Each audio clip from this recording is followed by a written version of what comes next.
सवाई माधोपुर जिले में हुई भारी बारिश के चलते नदी नालों में उफान आने से बोधल गांव के नजदीक टोंग चिरगांव नेशनल हाईवे 552 स्थित उघाड़ की पुलिया टूट गई, जिससे न सिर्फ जिले के खंडार उपखंड क्षेत्र के कई गांवों का जिला मुख्यालय से संपर्क टूट गया, बल्कि सवाई माधोपुर के रास्ते राजस्थान से मध्य प्रदेश को जोड़ने वाला सड़क मार्ग भी अवरुद्ध हो गया। उघाड़ की पुलिया के क्षतिग्रस्त होने से मध्य प्रदेश और राजस्थान का संपर्क भी टूट चुका है। पुलिया के टूटने से NH 552 पर वाहनों की रफ्तार थम गई, लेकिन कुछ लोग जान जोखिम में डालकर क्षतिग्रस्त पुलिया पार करते नजर आए। लोग रस्सी के सहारे पुलिया की टूटी दीवार से गुजर रहे हैं और मौके पर तैनात पुलिसकर्मी मूक दर्शक बने हुए हैं। हालांकि अब बारिश का दौर थमने के बाद क्षतिग्रस्त पुलिया को दुरुस्त करने का काम युद्ध स्तर पर जारी है।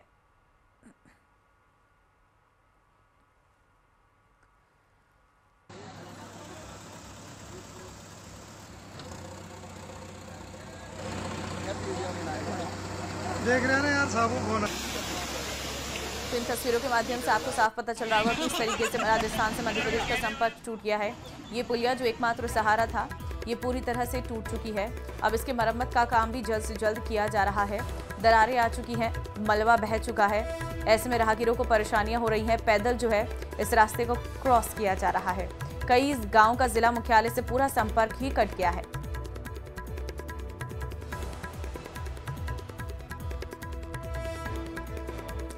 सवाई माधोपुर में ही भारी बारिश के चलते जिले का सूरवाल बांध ओवरफ्लो हो गया है। बांध के ओवरफ्लो होने से निचले इलाकों में करीब 1 दर्जन गांव बाढ़ की चपेट में आ गए हैं और गांव पूरी तरह से पानी में घिर गए हैं।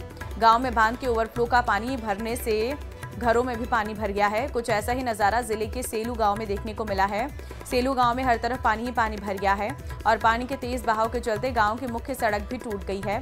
ऐसे में गांव के लोग चारों ओर से पानी से घिरे हुए हैं। वहीं लोगों के साथ ही उनके पालतू जानवर भी पानी में फंस गए। हालात बिगड़ते देख ग्रामीणों ने गांव की टूटी सड़क और पानी के तेज बहाव को पार करने के लिए मुख्य सड़क पर टूटी हुई छोटी पुलिया की जगह लकड़ियां लगाकर जुगाड़ बनाया। इसके सहारे सुरक्षित स्थानों पर पहुंच रहे हैं। 1 दर्जन से अधिक गांव में कुछ ऐसे ही हालात बने हुए हैं।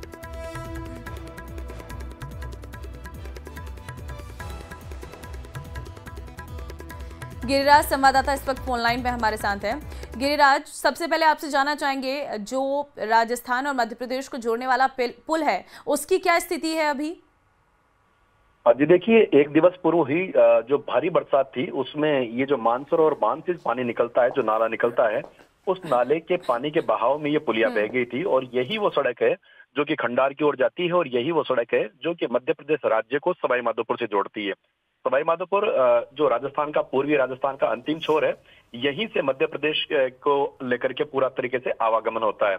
लेकिन पुलिया के बह जाने से ये जो आवागमन है ये 2 दिवस से पूरी तरीके से बंद हो गया है। हालांकि जिला प्रशासन ने अब युद्ध स्तर पर जो कार्य है मरम्मत का पुलिया का, वो शुरू कर दिया है, लेकिन अभी तक किसी भी सूरत में इस पुलिया से गुजरना खतरनाक हो सकता है। एक पुलिया की बहुत ऊंची दीवार है जिसके सहारे कुछ पैदल यात्री है वो अपनी जान को जोखिम में डाल करके और निकलने की कोशिश कर रहे हैं। लगातार यहाँ पर निकला जा रहा है, लेकिन अभी तक किसी भी सूरत में यहाँ से निकलना नामुमकिन है और बेहद खतरनाक है। पुलिया पूरी तरीके से, जो नाले पर जो पुलिया थी वो पूरी तरह से डैमेज हो गई, पुलिया पूरी तरीके से बह गई और सड़क के बीच में और नाले को लेकर के एक गहरी जो खाई है वो यहाँ पर बन गई है और उसके दुरुस्तीकरण का कार्य वो लगातार किया जा रहा है। अभी वक्त लगेगा, लेकिन अभी तक कहा नहीं जा सकता कि कब तक ये जो मार्ग है वो बहाल हो सकेगा। लेकिन कुछ लोग अभी भी पैदल इस पुलिया को पार करने की कोशिश में जुटे हुए हैं। पुलिस के जो कर्मचारी हैं वो भी वहां पर देखे जा सकते हैं, लेकिन जो इसको पैदल पार करना खतरनाक हो सकता है। अगर थोड़ी सी चूक हुई तो जान जा सकती है किसी भी व्यक्ति की। ऐसी स्थिति में पुलिस के जवान तो मौजूद है, लेकिन अभी तक जिनके जो पूरी तरीके से कंप्लीट जो मनाही है वो नहीं की जा रही है, क्योंकि जरूरी कामकाज से अटके हुए लोग भी हैं। तो ऐसी स्थिति में पैदल उनको अलाउ किया गया है पुलिस के द्वारा, लेकिन ये खतरनाक हो सकता है। आवागमन पूरी तरीके से चौपहिया दोपहिया वाहनों का आवागमन पूरी तरीके से ठप है और अभी आवागमन होने में शुरू होने में वक्त लगेगा। जी बिल्कुल, आवागमन शुरू होने में वक्त लगेगा, लेकिन दूसरी तस्वीर भी हम दर्शकों को दिखा रहे हैं सवाई माधोपुर में, जहां पर एक अस्थायी पुल बनाकर कैसे गांव के लोग इस बाढ़ जैसी हालत से निपट रहे हैं। जी देखिए, ये जो दूसरी तस्वीर है ये है सूरवाल बांध का जो पानी ओवरफ्लो होकर के आ रहा है। वो मेगा हाईवे से भी गुजर रहा है और मेगा हाईवे से गुजरने के साथ में लगभग 1 दर्जन गांवों के अंदर ये जो सूरवाल बांध जो पानी है जो ओवरफ्लो होकर के आ रहा है, ये 1 दर्जन गांवों के अंदर यहाँ पर घुस गया है और विकट हालात इन गांवों में बने हुए हैं। और ये जो तस्वीर हम देख रहे हैं, ये तस्वीर कमोबेश एक गांव की नहीं, कई गांवों में ऐसे विकट हालात हैं जहां पर लोग अपने घरों में फंसे हुए हैं। घरों से निकलना बेहद दूभर हो रहा है, बेहद मुश्किल हो रहा है। लोग अपने घरों में कैद होकर के रह रहे हैं। पानी लगातार आ रहा है। ऐसे भय के साए में, दहशत के साए में ग्रामीण है वो जीवन जीने को मजबूर है। के लिए कुछ तो इंतजाम करने होंगे। बहुत धन्यवाद गिरिराज आपका तमाम जानकारी देने के लिए।